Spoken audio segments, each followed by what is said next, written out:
Wonderful. Well, good evening. My name is Jennifer Talbot, and I serve along with Ladessa Croucher as co-president of Resolution Washington. I also serve as the executive director of the Wenatchee Valley Dispute Resolution Center. On behalf of Resolution Washington, I welcome you to a brief overview of the core services and special programs provided by dispute resolution centers across the state. I would also like to offer you all the opportunity to reflect on the important truth that Washington State is home to 29 federally recognized and 7 non-federally recognized Native American tribes. I would like to offer you all the opportunity to acknowledge that we are occupying the ancestral homelands of these bands, clans, and lineages of people who have lived throughout the valleys, basins, and watershed from time immemorial. Our offering of gratitude is an essential step towards respecting Native cultures and learning from Indigenous practices that have existed for centuries. Thank you for that land acknowledgement time. And please join me in welcoming Representative Jamila Taylor to offer some opening remarks. Hello, everyone. I apologize for being in the car. You know, the world is such that I'm actually having to be places, and I wanted to be here for you tonight. I really appreciate the work that Resolution Washington is doing and the dispute resolutions are doing throughout the state.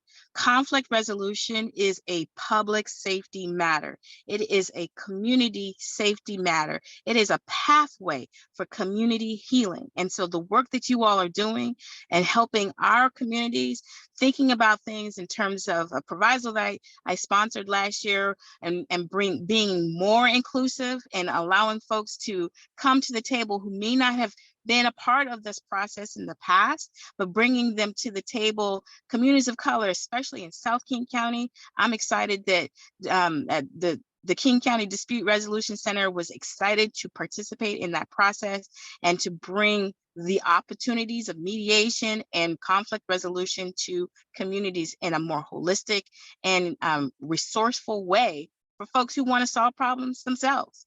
And so I'm excited about the progress that we're making and the legislative asks that are coming our way. And I'm looking forward to the conversation tonight. So thank you so much for your time and your energy, and looking forward to seeing you in 2023. Thank you so much, Representative Taylor. And thank you. We loved seeing you from the car or wherever you happen to be. So I would like to just take a brief moment to note that our lobbyists, Amber Albanese and Devin Connor Green, are present here this evening. So with great strides.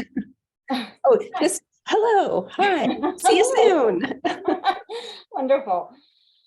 With great strides towards sustainable funding over the past several years, Resolution Washington continues to invest in and strengthen the leadership and support for the state network of DRCs, providing community mediation services for Washingtonians.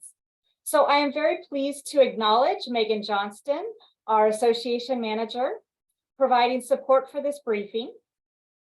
And in this next segment, you will hear from our new director of strategic relationships, Sarah Augustine, our People of Color Committee Chair, Astrid Aveledo. And lastly, I am grateful to welcome and present our interim executive director, Jody Zerbier. Thanks so much, Jennifer. Good evening, everyone. I'm going to share my screen with you. Bear with me for just one moment. Thank you for being here tonight. We are taking a few moments to kind of ground and or re-ground you in just who it is that we are, how we came to be, and how it is that we can work together to solve issues that arise in our communities throughout Washington. Let me get this kicked off here. You can kind of see the background there. There we go. So really grateful to have a little bit of your time tonight. So much gratitude to Representative Taylor for your remarks and for all of you for taking time to be here. So this is who we are. Resolution Washington is made up of 21 different dispute resolution centers, sometimes called community mediation centers, and we serve all of Washington through these centers. You have representatives from your local DRC here tonight, and we always encourage staying in contact with those folks. So I'm going to go into a little bit of detail, but I want to give you kind of a bigger picture overview of what it is that we're hoping to accomplish as we step into the upcoming legislative session. So we are making a request to our legislative partners that we really be maintained in the level of funding support that we have been at most recently, because we continue to see how the well-being of our communities is really so vital. And there has been and will continue to be a very high need for the services that we offer. Specifically, you can see here that we've framed our request in two categories. The first is our general operating support, which we're asking to be maintained in this next year at $7.1 million, with an increase in the second year of the biennium to 10.1.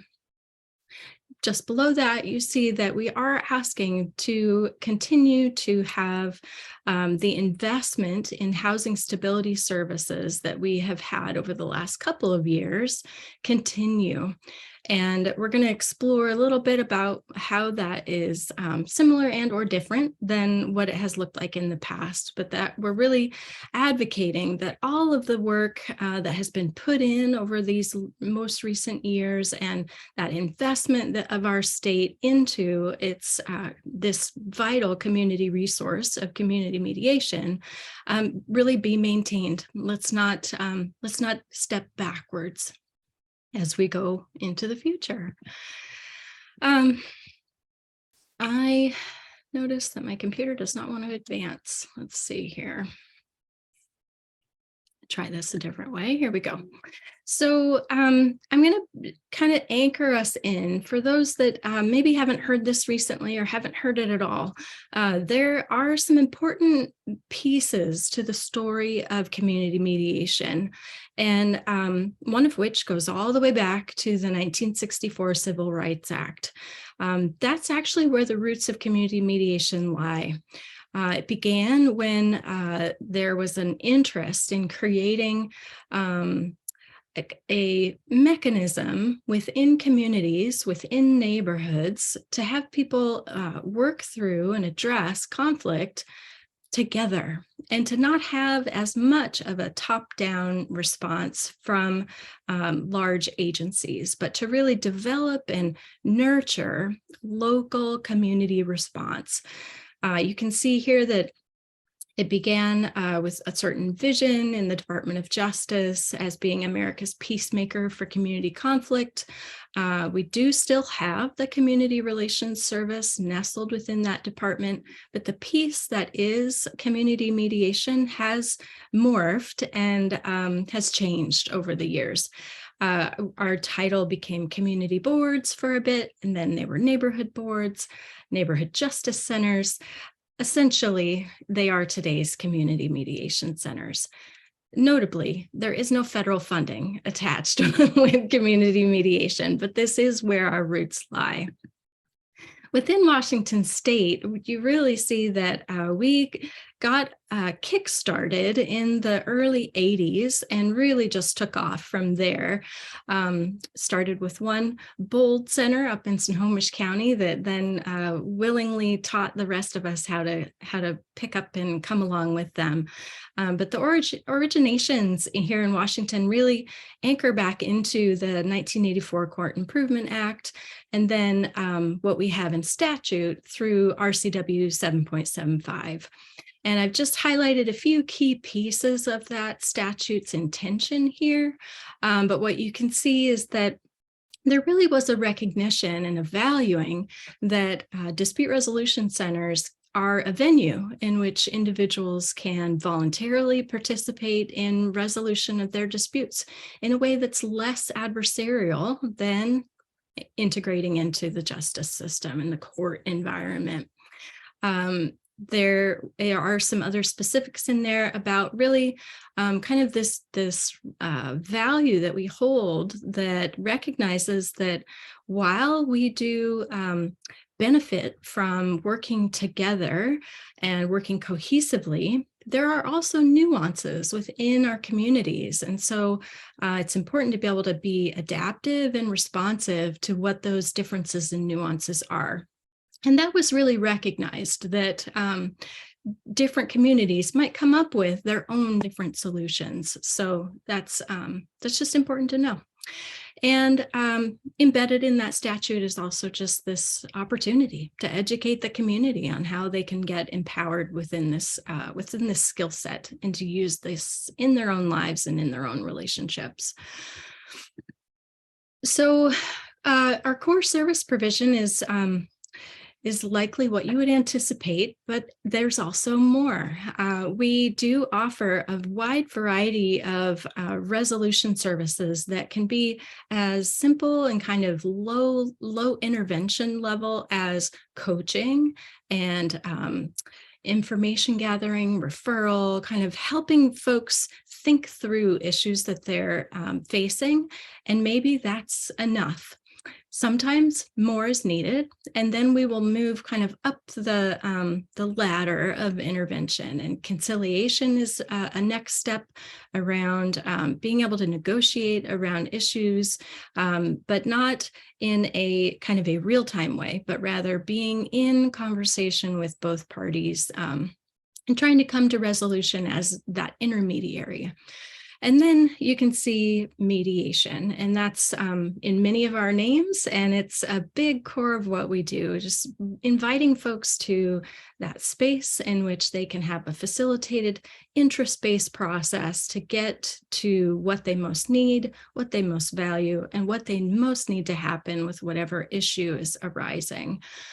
And then we also provide quite a lot of training and facilitation services that we really see as being preventative of future conflict, because we know that anytime folks can get emboldened and strengthened with this skill set, they're going to be better equipped and potentially resolve their own conflicts down the road. Similarly, facilitation of large groups or of work groups or meetings for organizations helps create processes and clarity that can preclude future conflict. So we really do offer a lot, whether it be resolution focused or prevention focused. And we really serve the entire lifespan. Our services impact the lives of children, teenagers, young adults, midlife adults, and elders in a variety of different ways.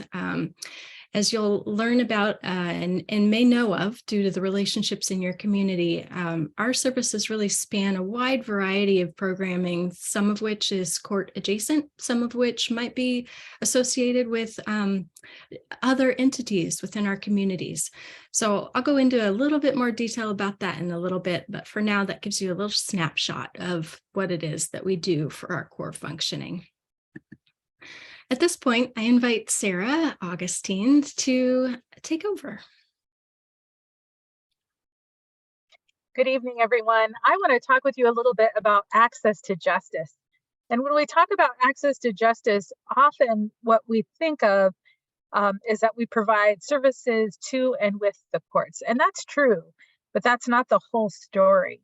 So we provide services to all Washington state residents, from small claims to superior court.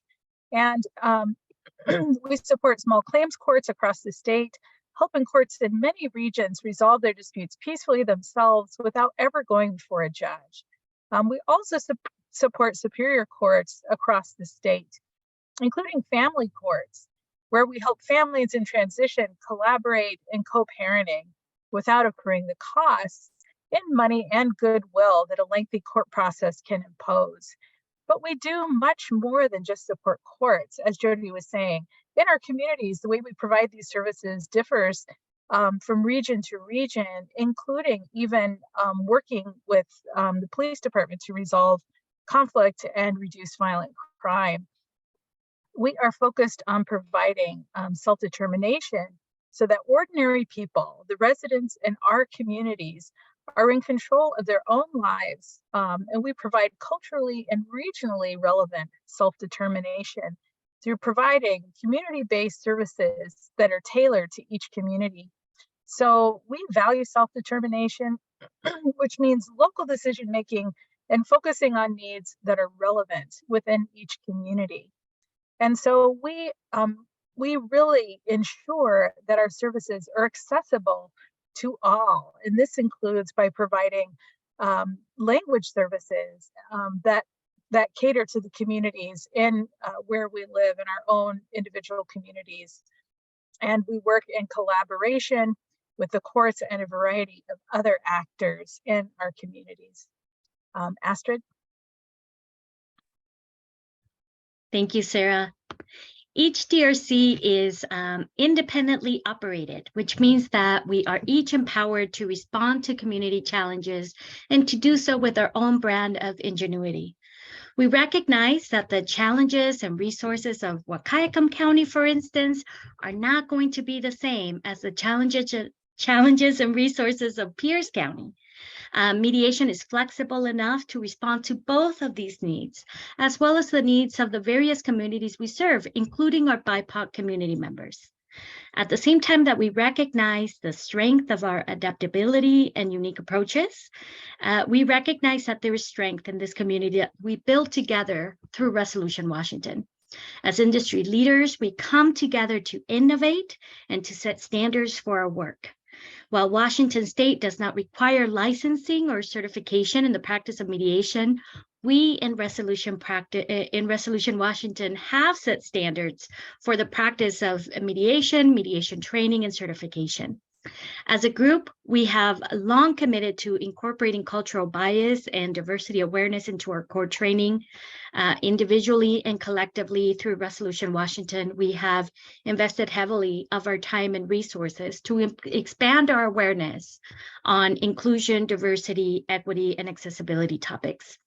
As an example of our collective work, we facilitate a monthly work session among Spanish-speaking staff throughout the state, where they come together to discuss how to provide equitable services to the Latinx community.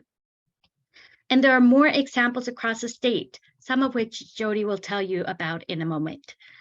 Our communities face complex economic, political, and social pressures.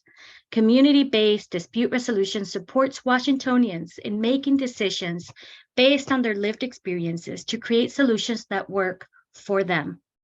We are committed and understand that culturally, psychologically, emotionally, economically, it is important that folks preserve an alternative way for them to solve their own conflicts. And with that, I'm going to turn it over to Jody once again as she shares the innovative work happening at DRCs today. Thanks so much, Astrid, and thank you, Sarah. So here we are, innovative response. So this is kind of the key thing about community mediation. This is just a very small little list of some of the ways that when our local communities ask for us to turn towards the issues they are facing, we are there to help. What you see here is, I'm just going to scan quickly. We have programming such as providing peer mediation and restorative programs in our schools. We have opportunities to empower our trainees with equity-centered professional mediation training. That's the intensive training to become a mediator. Lots of folks take it because they find it useful in their lives. They don't necessarily decide that mediation is for them as a volunteer, but they find the training super valuable. You see, we have programming to reduce violent crime by partnering with law enforcement. We have transforming the justice system with restorative programming. Some of us offer safe space feedback systems, basically an opportunity for local governments to create a mechanism for their communities to provide feedback in a way that feels like it really will be heard and integrated into that public process. We can facilitate community dialogues, particularly in this time when we see many divisive issues and much need for community dialogue. And we also offer things like strengthening community with re-entry renter certification. So this is a specialized area of renter certification where we're working with folks that are entering back into the community after having been a part of the correction system, equipping them with the tools to be ready renters. And just a couple of examples of where we have turned towards and stepped up to requests from our state. The Foreclosure Fairness Act after the recession in 2008 through several years later, there was the Foreclosure Fairness Act, and we rose up to provide a really significant response around that for homeowners throughout the state. And then, of course, over this last recent period, stepping into the eviction resolution pilot program, which is currently set to sunset June 30th of 2023. So I do want to come back to this legislative request. So what's really important for you to know as members of our legislature is that we continue to see really significant need in our communities. If anything, the need for these services is higher than it's ever been. And the visibility of your local DRC is also quite high. And so there's real opportunity here to maintain the investment the state has made and continue to have this robust resource for our community to turn towards. What's also true is that core capacity is essential for us to be able to turn towards any special programming requests, such as the one that we have been involved in most recently, the ERPP. So special initiative policy and funding is really what can allow us to apply this unique series of offerings to create more innovative program to address the needs of our communities. So we really are seeking to also maintain that investment on housing stability in a variety of ways that will reduce court dockets, prevent evictions, and ensure access to justice for everyone in our community. I really want to extend again my appreciation for you being here. It's really important information that we want to convey. I have this quick little quote for you here on the left, and this is just the tiniest little slice of the feedback that we get. We know that these processes have meaning for our members of our community and that they provide value. I appreciate you taking a few minutes. I think at this moment, I want to invite,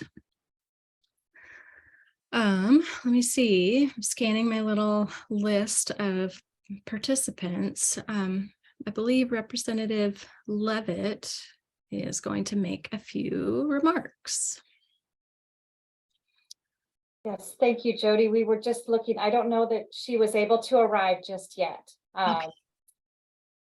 So we can definitely thank you, Jody, for that. And we will take a little bit of time for some questions.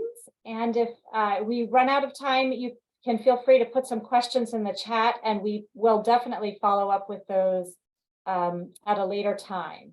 So are there any questions?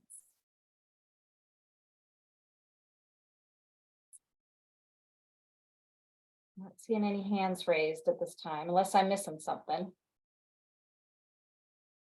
Oh, there's one. Representative Orcutt.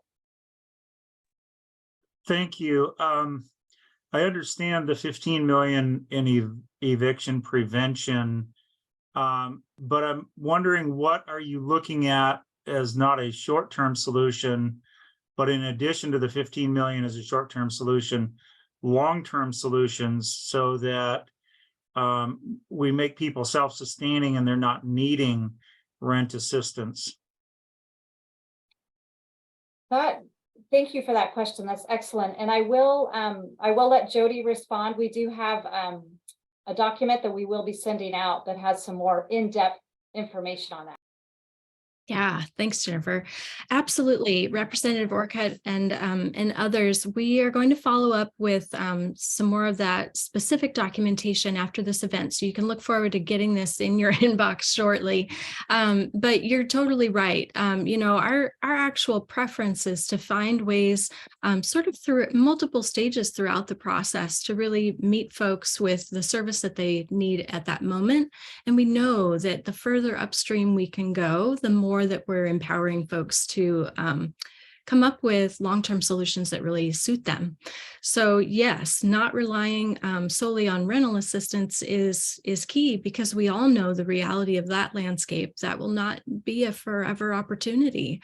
And that I'll just offer briefly that while we really see the need and really value the opportunity to do this pre-filing eviction prevention, we also really are interested in those other opportunities to work with folks kind of further upstream. And that renter certification program I mentioned is one that's been really tested and proven to be a scalable best practice, thank you to more than a decade's worth of effort up in Snohomish County.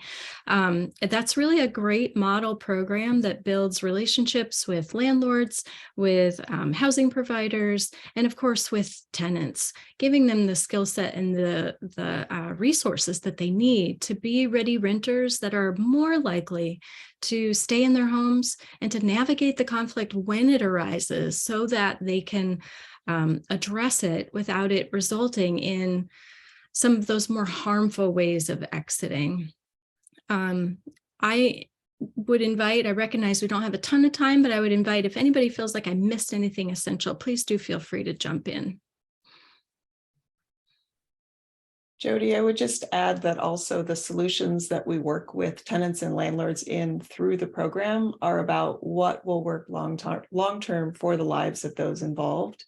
So rather than just preventing an eviction on this particular incident, we work with communication between the tenant and the landlord to come up with a plan on how they're going to do things moving forward.